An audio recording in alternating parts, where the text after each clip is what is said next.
Sara humingi po sa Supreme Court na i-dismiss ang kanyang confidential funds cases. Okay? Kung matatandaan natin, si VP Sara ay binabanatan po dito sa kanyang confidential funds. Mainly, ang pasimuno dito, itong mga taga-kongreso. Di ba? Pati itong si Franz Castro, binabanatan. At alam naman natin na ang pulot dulo dito sa away ni Martin Romualdez at itong si VP Sara, dito mas lalong lumala ang kanilang away nung hindi pinayagan ni Martin Romualdez itong confidential funds ni VP Sara. Okay? So, inaccept yun ni VP Sara wholeheartedly, no? Pero, doon mismo nagtatampo si VP Sara sa mga bumabatiko sa kanya, nilagyan nila ng malisya itong confidential funds. Okay? So, mamaya, pag-usapan natin yan kasi si VP Sara po ay humingi na to dismiss this confidential fund cases sa Supreme Court. Kung mapapansin natin, if we can observe, itong si Vice President Inday Sara, focus ito sa kanyang trabaho. Minsan lang ito nag-iingay sa media o sa social media.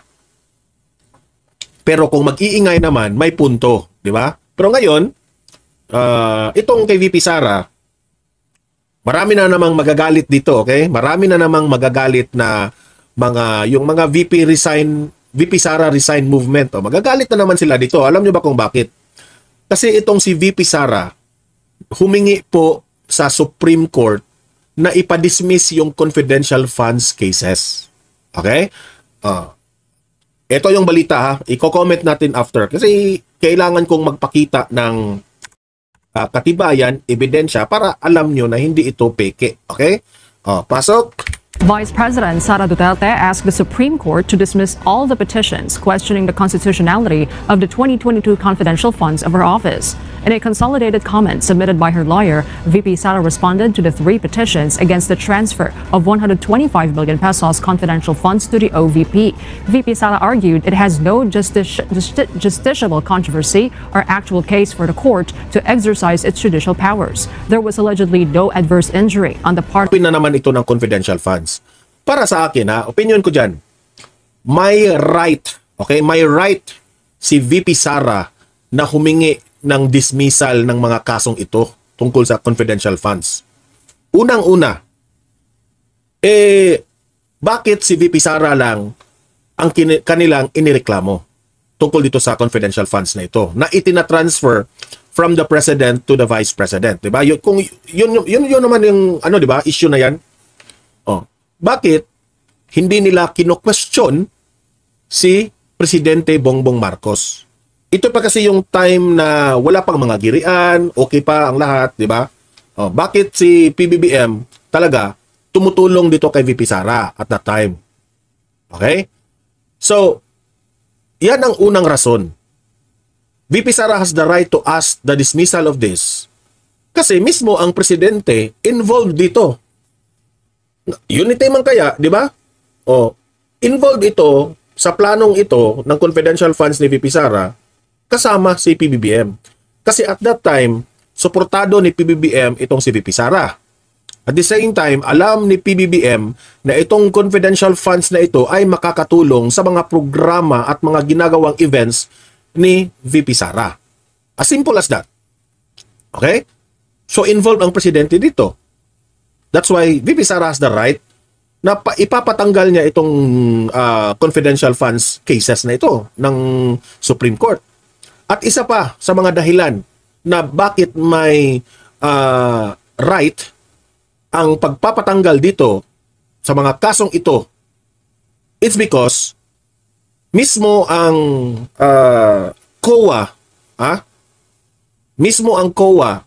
wala kayong makita na report or findings or anong tawag dyan, wala kayong makita na ebidensya na ginamit ito o kinurap ito ni VP Sara. Okay? So plain and simple, walang corruption na nangyari. Lahat ng ito ay nakatuon po sa mga gastusin ng mga confidential. Okay? Ayaw man isiwalat ito because this is confidential.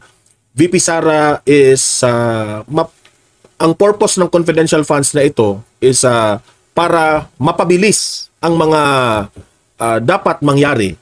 Kasi alam naman natin ang trabaho ni VP Sara sa Department of Education. It's not only here in the city ang mga eskwelahan na dapat niyang i-develop. Gusto rin niyang solusyonan ang mga problema sa bukid, yung mga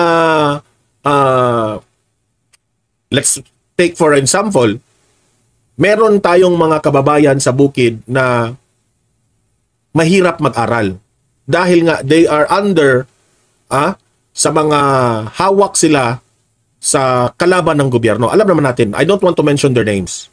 Hawak sila. So these confidential funds will help. Okay? Di ko nga alam bakit palag na palag sila Castro dito na wala naman silang clear na explanation tungkol dyan bakit tahol ng tahol sila tungkol dito sa confidential funds, at at the end of the day, wala silang nahanap na korupsyon laban kay VP Sara. Tessie Robehes, ayan, present na. Muli, matagal ka rin nawala. Tessie Robehes, hinanap ka na nila. Gandang hapon, Sir Donmar. Ayan, yung ating moderator. Di ba? So, VP Sara, hindi siya nahiya, hindi siya mahihiya na ipapatanggal itong mga kasong ito sa Supreme Court kasi walang katibayan ang mga akusasyon ng mga kalaban niya dyan sa Kongreso. Pero ito si Martin Romualdez, ito yung hindi nag-approve sa confidential funds by the following year. Okay? Na naging obvious sa atin ng mga DDS na ayaw niya talaga si VP Sara. Insecure siya dito kay VP Sara. Okay? Sa analysis niya natin kasi sino ba namang aamin dyan? Ayan, sabi ni Tessie Robehes, sensya na sir. Nag-like na po. Watching from Japan, raw si Sita Marcelo. So, alam ko, itong mga VP Sara resign movement na ito, kukontrahin na naman nila itong ginawa ni VP Sara ngayon. Okay? Alam kong mga dilawan, pinklawan kayo, mga kakampings kayo. Very obvious.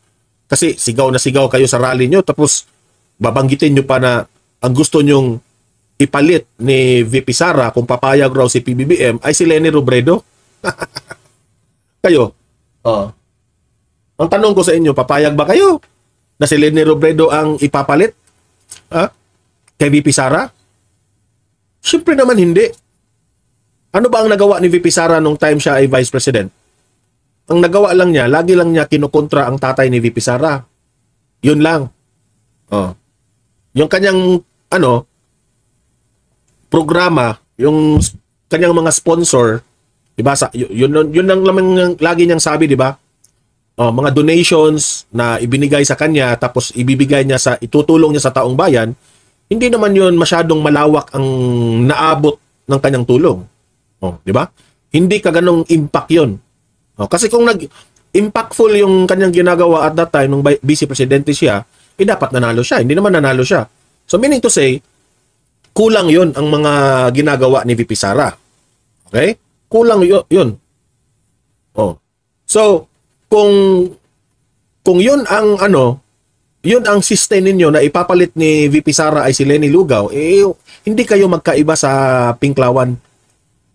Tama, tumpak ako. Kung si Maharlika pa ang pasasalitain, nagbingo ako. Nagbingo ako sa sinabi ko na yung mga nagpapanggap ngayon na loyalista raw sila, mga kakamping na yan, mga dilawan yan, mga pinklawan yan. Totoo. Sila yan. Kasi sa pagkakaalam ko, ang mga loyalista po galit sa mga kakamping. Ang mga loyalista galit sa mga dilawan. Bakit sila galit? I-explain ko sa inyo. Galit yan sila dahil nung time ng kampanya, itong mga dilawan, kakamping, pinklawan, below the belt at wala na sa hulog yung mga tira, mga banat nila kay PBBM. Di syempre, itong mga loyalista na ito, hindi ito tatanggap na si Leni Robredo ay makapasok dito sa administrasyon ni PBBM.